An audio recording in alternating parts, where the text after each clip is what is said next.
the first thing that Byron heard was Figures from your trip in Sweden. Yeah. Yeah, I picked you up from the airport. Yeah. And this is Played 8 Figures. And this is 8 months I was before. You're what? I was like, no, I remember I was telling earlier. I was like, I felt like the cornball like LA manager being like, "This is gonna change your life." But I said it to you in the car. I was like, this is like, And this I was is so it. emotional, I didn't even hear you. like this is it. This is like everything needs to be about this. I was like, everything needs to be about this song. Yeah. And I remember it took a little bit of like convincing because Yeah, you were like, I don't think so. Yeah, and I was like, no, because you guys had already had the majority of Kiddo, minus I think Figures and Great One. Crazy. Everything else was done. Yeah. Shut up. Yeah. Crazy. And so it was like We had we a track listing and everything. yeah. So when Figures came, I was like, this is the one, and you guys were kind of like, no, we already got the project, but it was like, I did not say that. So. oh, sorry. Sorry. Well, maybe I it heard was, Figures. And I said, "This is." yeah. I think it was you were resistant on it, but it was just like. But you know what helped get you across the line was because Dana also identified it and was like, "No, this is the record." Yeah. And I remember going to Spotify, and we were playing the EP, and I'll never forget Nate Wozniak as well. He's like, Figures is it. These songs are dope because we were thinking about putting up Fuck It first. Fuck it Fuck first? it. Yeah. Fuck it. No, You fuck want to it. put fuck it first. Yeah. Wait, Good like start. like great Fuck start. But yeah, but fuck it. This and he's like, that song's cool, but he's like, but this Figure song Yeah. is it? And everybody knew. But I remember when we first. This is now when the bidding wars, and I'm going a little bit ahead. But I remember going into Mr. Morgan took us to 40's studio, and I'm pretty sure that was the first time 40 ever heard the music, and we played him the whole EP. And yeah, I remember that actually. Yeah. Wow, I remember that. You remember now? Yeah. And he's like, oh, you got some interesting new sounds over here, but this song Figures. I don't know if you knew that you're writing a hit or not, but this the record. But he delivered that praise in such a funny way because he was like, these fucking songs that are only 4 fucking chords, and all of a sudden it's a masterpiece. Yeah. He said something along that line. Along those lines, he was like, because he was saying like how it's so fucked that, like, you know, sometimes people work so hard for these things, something, and then you have this one song that could be 4 chords and it's fucking it. Yeah. And it's fucking it. It's it. And I was like, true. Yeah. It's like what the 100 gigs that just came out with 40. Sometimes these things happen. You know when he saw that when he said that. Sometimes they happen. But yeah, shout out to 40 as well too. He's very giving with his. I love 40. Yeah, very giving with his knowledge. Yeah, super. Very giving with his knowledge. And but yeah, everybody, and that song was out at that time, you know, a few months. But I don't know if he ever heard it. But he was like, "This is a smash." Yeah. But yeah, we ended up. Then you were like, okay, when you heard it a couple of different times from a few different people, because the one thing, and this is what's really interesting to have you here as well too, is the relationship and the dynamic between management and artists. It's a very close one. It's a very personal one. So at certain times, the artist and the manager can tune out each other, 100%. and you'll tune each other out, right? Not out of like disrespect, not out of like lack of appreciation. It's literally it's the same way that if you like, you sleep in your bed every day and you're not gonna appreciate it being a bed because you're just used to it. You're used to it being comfortable, so you don't right. like this is part of my everyday reality. So it doesn't really make a dent in your day anymore. Sometimes it's like your folks or your best friends. That's or something. exactly what I equated to. It's like if your folks or your best friends telling you something all the time, you're like, that's cool, whatever. But then as soon as somebody else, it kind of hits different shit, sometimes. You're like, it hits differently. Oh shit. Yeah, because you're in constant communication. Like the only way this shit works for an artist to be able to get to a level of success, at least how I've seen it. I don't know about you guys. Is like you gotta be lock and step, artist and manager. Yeah. Like that's the most important relationship. Same page. Right? Same page. But again, there are times that managers can't get through because of what you said. Not like trying to diss or anything. No. But then that's why there are times where you have to the tertiary, then the what? To say that again? No, I don't know what you just said. You said the tertiary? Yeah, like as in not always using these words. I don't know what to as in not like, you know, the people that are not in the core circle, you know, even though they're still part of the team. but the people that are not on the core circle, Exactly. like Dana or like anybody else that would have been like, which not to diminish her role by No, any of course means. Like, not. she was so and continues to be so instrumental in what we do, but having the sounding board of people you trust that aren't necessarily right next to in the you, trench, like that. yeah, In terms of like Yeah. a sounding board being like, yo, that's it, and you're like, you're like, huh, Yeah, exactly. yeah, And then we put that record out. yeah, And I've mentioned this before a couple of times that I'll do it with you here, and I don't know if you remember this, but before we put out the video, it was Dana's email in the description, and you asked for us to change it. You said Dana's dope and everything, but like, why aren't your guys' emails on here?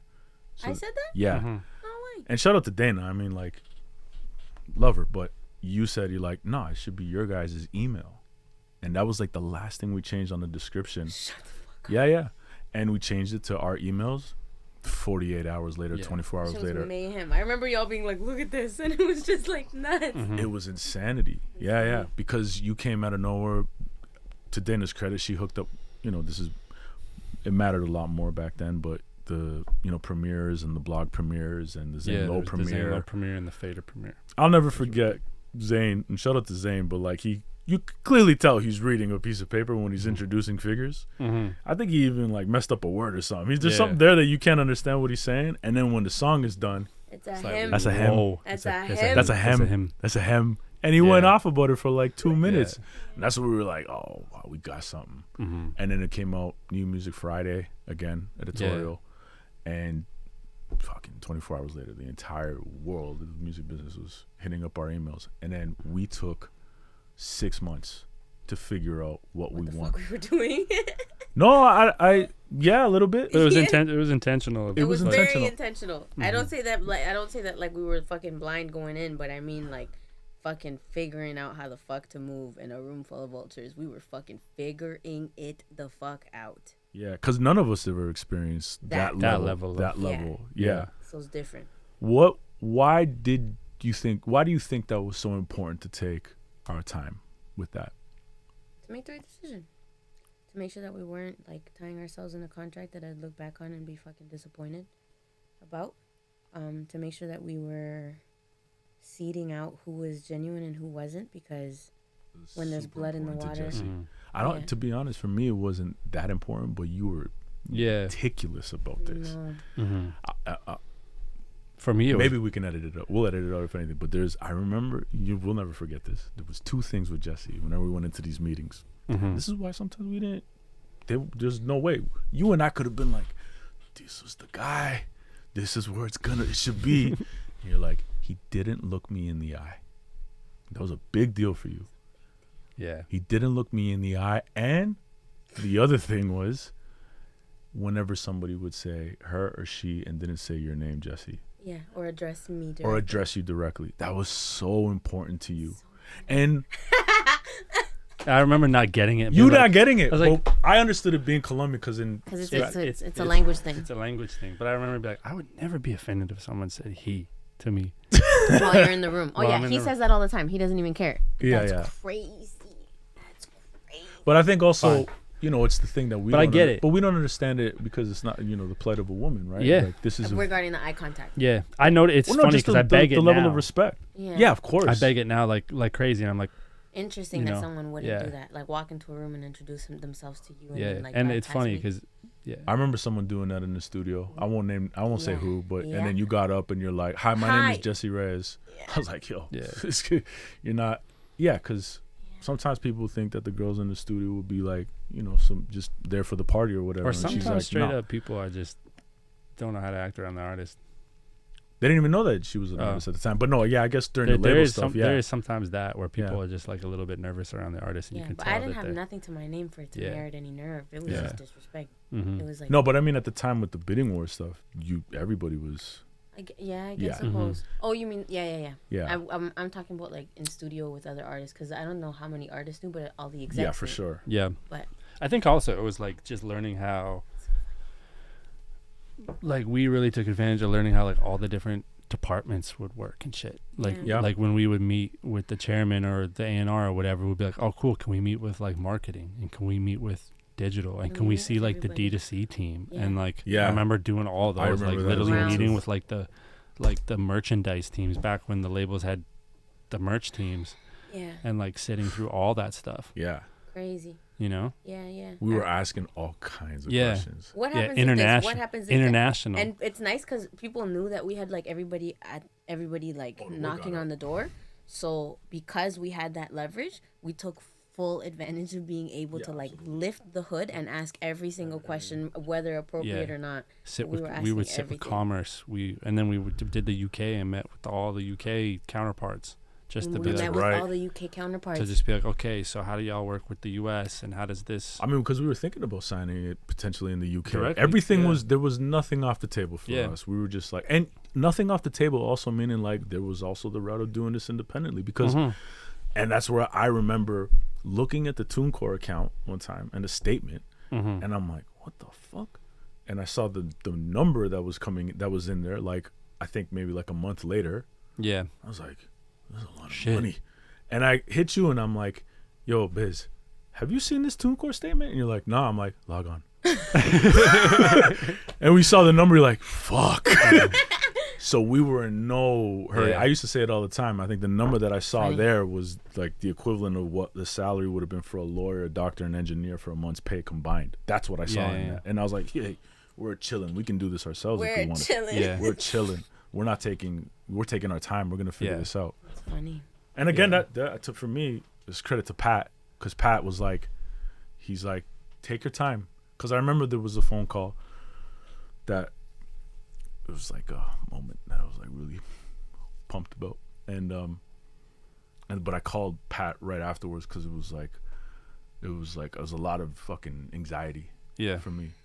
Because it was stressful. It was fun, but it was stressful. Yeah. Because we were trying. You don't want to fumble it. You don't want to fumble. You don't want to fumble the moment. Our careers. We were very, like, we knew how badly we wanted to make this work. I remember calling Pat, and he goes, you feeling it? I'm like, yep. And he's like, go take all the meetings. Even if you're not going to do a deal somewhere, go take the meetings, go learn. The worst thing that could happen is that they introduce you to some of their artists and maybe you could do some features with them.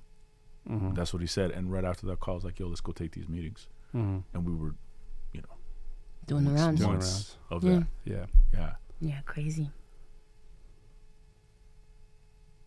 It was a crazy time. Crazy time. Crazy time. A lot of dinners, a lot of free dinners. A lot of free dinners. Yeah.